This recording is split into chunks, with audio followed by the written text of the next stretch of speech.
So guys, what are we gonna do? Our population is booming, and our people want to expand, but I don't have any ideas of what we could do. What if we conquest? No, that'd be too rough on our economy. Let's just throw all the poor people in a river. They're the one taking up all the space and resources. No, Gerald, that would cause another revolution, and it's not nice. What if we just let the citizens settle in unclaimed land? What about the people who already live there? Well, if you don't think my ideas are good, then maybe I should just leave. No, I like it, it's just... Then why don't you declare it? Okay. And so it was passed. The new Land Bill of 2750 allowed citizens of the Jazzy United to colonize in these areas, while still be considered citizens. They quickly formed colonies and were now plowing, farming, and making huge amounts of money. Meanwhile, those who were already in the land were not very happy about what happened, and so they met with the local colonies and made treaties and trade agreements. These Jazzy colonies continued to grow and prosper. Wow, I really like this colony. I sure hope no foreign nation comes and destroys everything. Don't worry, that totally can't happen. Any conflict where that would happen, it wouldn't happen. Meanwhile, the Outer Remnants, also known as the AR, controlled a variety of land in Europe and had also grown. They are pillaging, sieging, and gaining huge amounts of land. All seemed to be going to plan for the two nations. Eventually, they met in the newly annexed Poland to discuss boring politician stuff. The two leaders, Jasford II of the Jazzy United and Okarki Vedrik of the AR, met in Warsaw, the capital of the AR. So, Jasford, I understand you want to trade. Well, welcome to the land, where we have pretzels, amazing armor, and potatoes. We are so successful. And look at you. What do you have? Sheep? We don't need those. We have beards. What could you possibly offer us? We have cool stuff too, like castles. Yeah, castles. Well, how about we see our amazing landscape? See? Look at all this. Isn't it beautiful? Well, what about that? Why did you cook my dog? Well, I guess you could say that I'm just doggone crazy. That's just our vibrant culture. You can't judge us just for that. What about that? Are you making fun of me? Wait, no. That's it! No! Look! That's it. I'm just your tour guide. I'm just showing you around. But why is it there? Oh, we decided to mine on the Kuiper in Poland and make that. You disgust me. As you can see, Jasford wasn't very pleased with how the AR used Poland. You see, Poland was right on the borders of the Jazzy United, and they continue to have overpopulation issues even with the passing of a new bill. Because of all these factors along with an incident, they decided to declare war. Frederick immediately sent 3 naval ships to destroy a Jazzy naval base, but when they were spotted by a Jazzy naval ship, reportedly the captain of the ship named Captain Shoestring stepped out of the cabin and shouted, "Fire!" The naval men then blindly fired rifle rounds, and one of them somehow hit an officer, scaring the admiral of the 3 AR ships into jumping in the ocean. And so the captain of the AR ships thought there was a rebellion, and so he ordered that the other 2 ships be fired upon, destroying them. The last AR ship ended up crashing into the shore near the fort, and the occupants were taken as prisoners. The peoples of the nations were incredibly upset in reaction to the massive amounts of violence, and so called for peace. However, both leaders had grown huge pride in getting any peace for the time, resulting in many deaths. Because of the unbelievable naval victory, Shoestring was promoted to an admiral, and the public view of Redrick was demoted to nothing but a common fool. Come on, I'm a great leader! You started a massive war and cost us 3 naval ships. We need someone else. Like that Joey Bacon guy. Him? Come on, that guy is not even good. Sup guys, sorry I'm late. I was just bringing pizza for everyone. Hey, I brought pizza too. It's just a little rare. And so, the experienced Joey Bacon, responsible for many AR victories, is made general of the entire AR army. And a few days later, decides to send a whole bunch to take Copenhagen. However, Admiral Shoestring's sponsored forces and is able to brilliantly outwit and surround Bacon's forces, leaving Joey Bacon to personally retreat, and his troops and ships were left to capture. Joey Bacon, now under the watchful eye of the nation, decides to lay off from naval battles and win himself so-called glory in the East, while employing a certain General Crawford to look over things in the West. Similarly, Admiral Shoestring is forced to move to defend the East. Unhappy with this, he employs Admiral Rancher S. Jolly to look over the naval defense in the West. The Jazzy United, who has been sieging parts of northern Poland since the beginning of the war, had finally gained control of the area, under the command by another Jazzy general named Crazy Pants III. General Crawford sets out to stop them. Meanwhile, General Bacon began to campaign into Klaipėda County, Lithuania, but there wasn't much defense there, and so he kind of just took it. Obviously, Jasper II wasn't too happy about the aggression, so he sent General Brickhead to stop Bacon's wrath. But he wasn't able to stop him, and so he pushed him to the northern borders of Lithuania, leaving Lithuania to AR control. I just captured a whole bunch of your land, and what are you gonna do about it? Well, we're just gonna sit behind our defenses. What? Come on and face me like a man. No. Well, if you're not gonna come to me, then I'm gonna come to... Bacon, prideful after his capture of land, tries to blast through Jazzy defenses, but failed miserably, and so he failed back to recover and build defenses as well. He then flanks the Jazzy defense with naval support and charges through the Jazzy front line. An admiral in control of boats doesn't like that very much, and so he takes a captured city and disrupts supply lines to Bacon, which Bacon fails repeatedly to stop but eventually does. Meanwhile, he also fortifies defenses in Brickhead's old trench he recently took out, and so Brickhead also fortifies defenses, and after a while, battle breaks out. So, you may ask, what happened with all that stuff with Crawford in the West? Well, Crazy Pants tried to charge but was stopped, and Crawford was like, hey, I want to try that too. And so he did, but failed, and Crazy Pants was able to counterattack and push Crawford out of the area. So, after Crazy Pants took the Pomeranian void ship, they took back roads to Warsaw, hoping for an early and easy win to the war. It scared Crazy Pants, and he tries to ambush them but fails. Crazy Pants continues his march towards Warsaw despite Crawford's consistent interference. However, a Jazzy supply ship is blown up, and so they have less supplies. Crawford predicts they will try to siege Lodz, and so he moves his forces there to fortify. Meanwhile, on the Lithuanian front, some naval battles took place, with Bacon ultimately losing a lot of ships. Man, Bacon, we're really winning this war. What happened? They're kicking our butts. I'm not worried about it. All Brickhead does is sit behind his defenses. Yep, I'm absolutely sure they'll just sit in their trench. Bacon's defense is lost to a massive charge by Brickhead, and his forces are forced to retreat and fortify. However, Brickhead continued to sit behind defenses instead of pursuing Bacon, and his men began to lose confidence in him. While as Bacon grew more powerful fortifying defenses, his men became more in awe of him despite the devastating loss. Now, in the west, Crazy Pants was running low on supplies, and so he had his soldiers just ravage the surrounding area.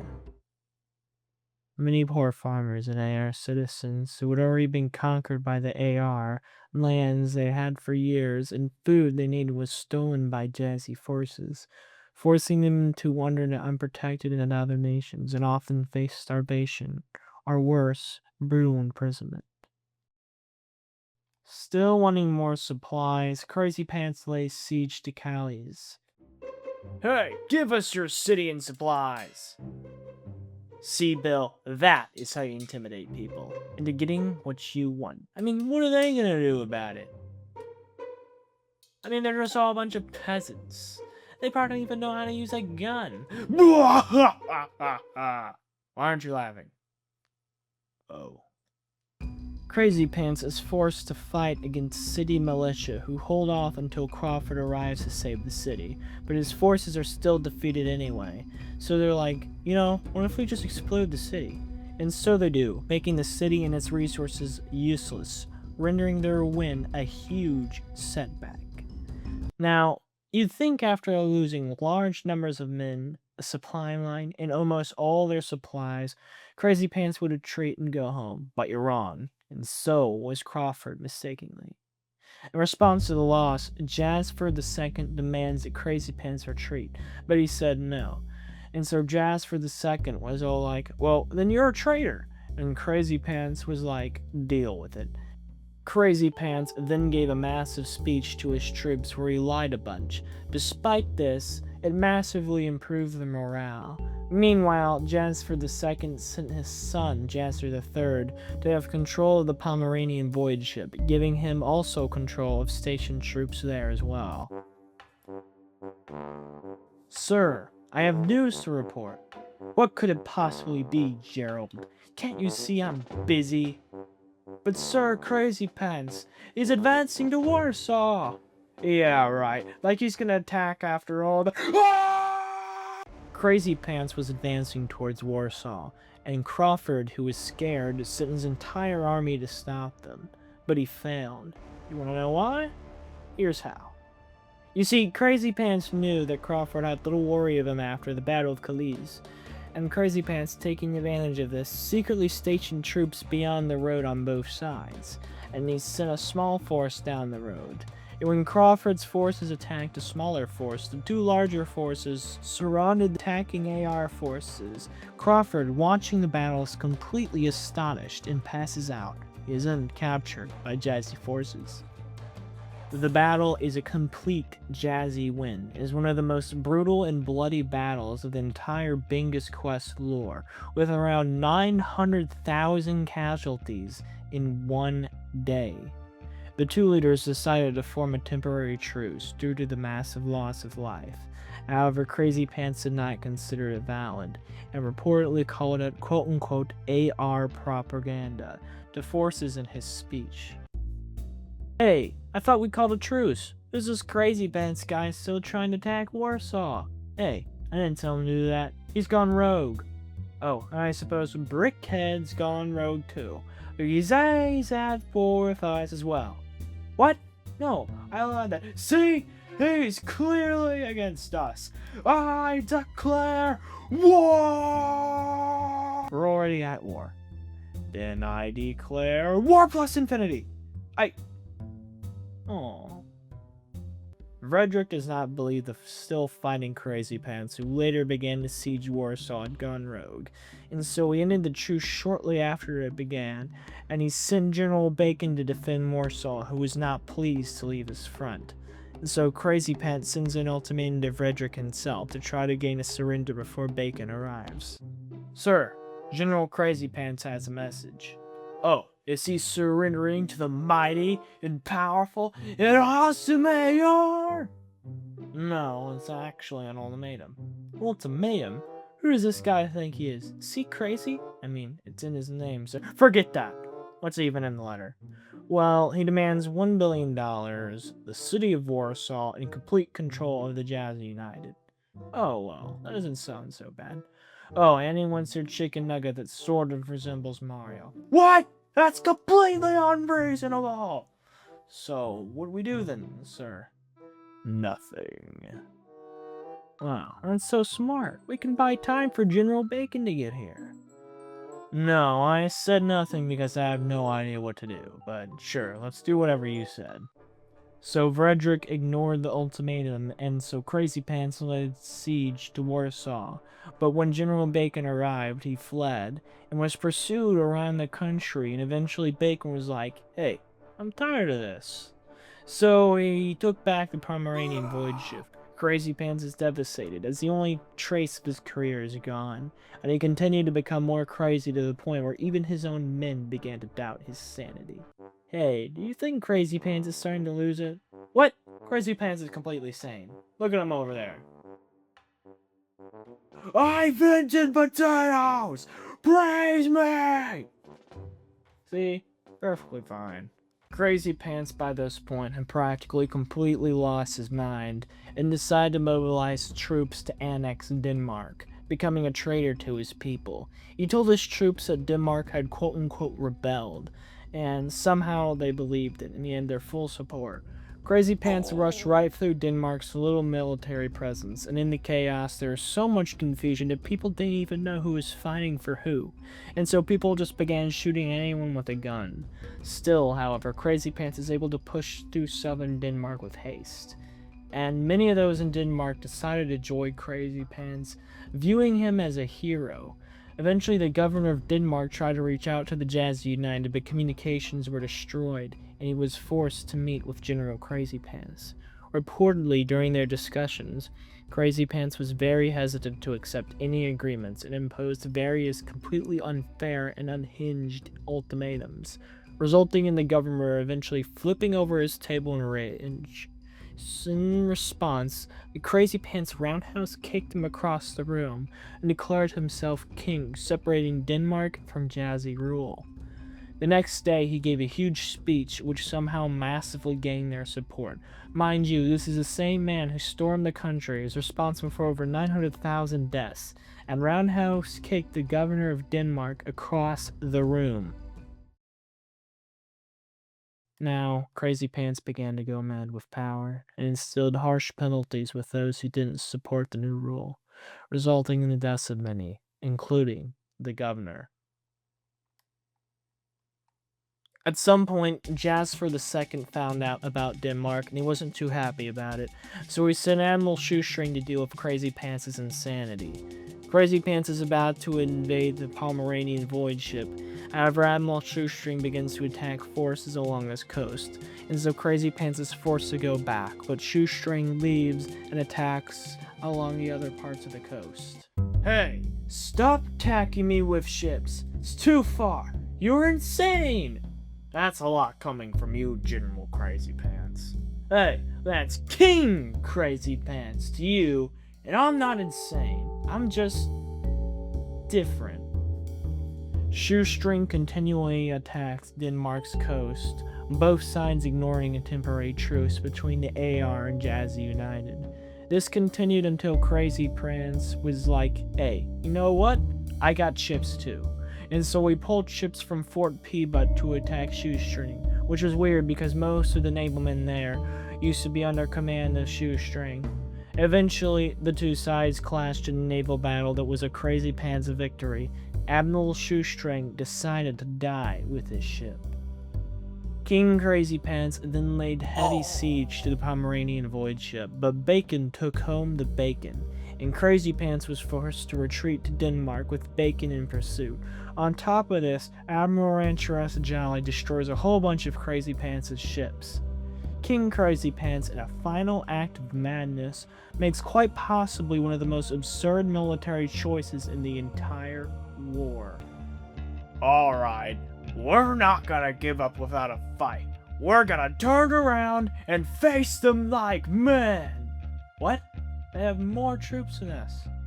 With the power of friendship, we can do anything. What if we just rebel against you and surrender Denmark to Bacon? And so Crazy Pants' men rebelled, and he was killed along with loyalists.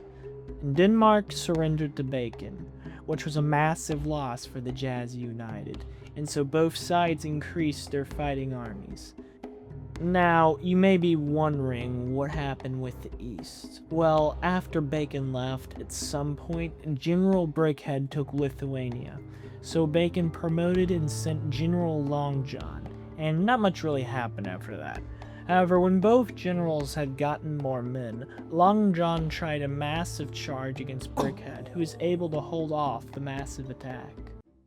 You lost over 190,000 men in one day. Hey, it's not my fault. If they didn't have any guns or defenses or cannons, tanks, trenches, and explosives, we would have won. Look, I'm gonna give you one more chance. We'll switch places, and you'll be in the west and I'll fight in the east. Got it? Of course I do. So, General Bacon and Long John switched places, but for a while no progress really happened, and General Bacon was getting angry.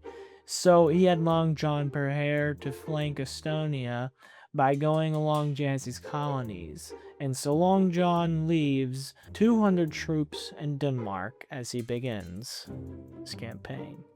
Man, this war's starting to seem crazy. I hope it won't affect us. That totally can happen. Don't worry about it. As Long John's forces continued, Sweden was abandoned and many retreated to Finland. Jasper II finds out about all that happened, and so he sends for massive amounts of reinforcements under the command of Jasper III. But it was going to take a while. Some boats were also sent to provide troops and supplies to help defend.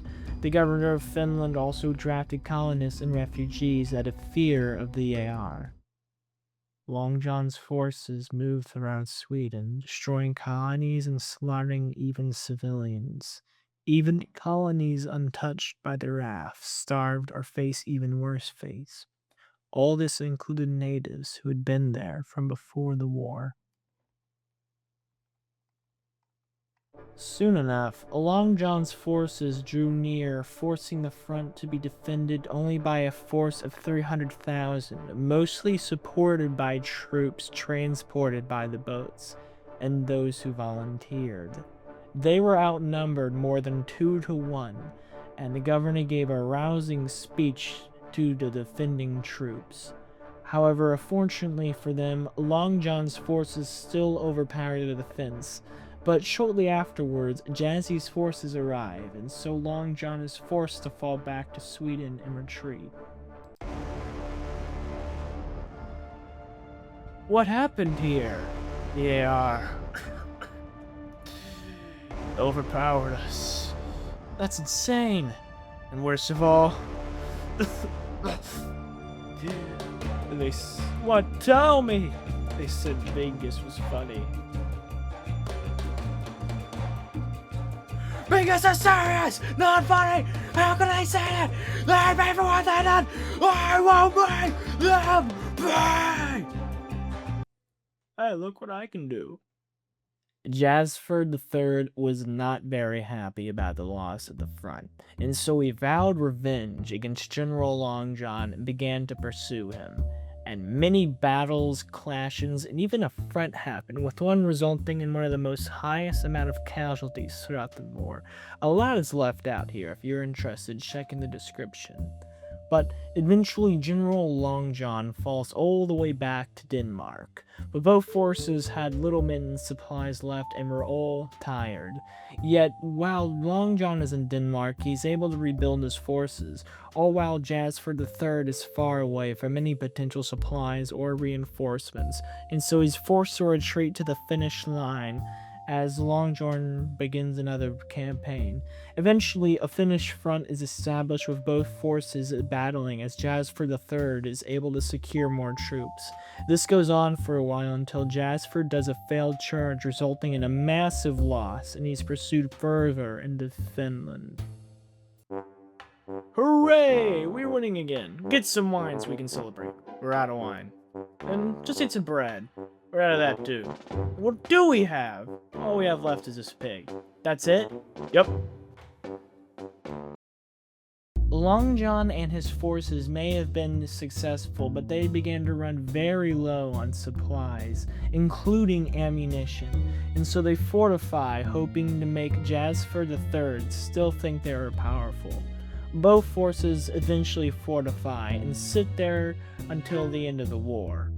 The war was almost over, but not yet. To wrap things up, at some point while this was happening, General Brickhead breaks through the AR front lines 2 times, pushing them back. After this, however, tensions in the war slowly began to fall, and eventually the leaders began to become more peaceful, leading to an armistice between the two nations, putting the fronts in a sort of odd limbo where fighting ceased and soldiers even greeted one another.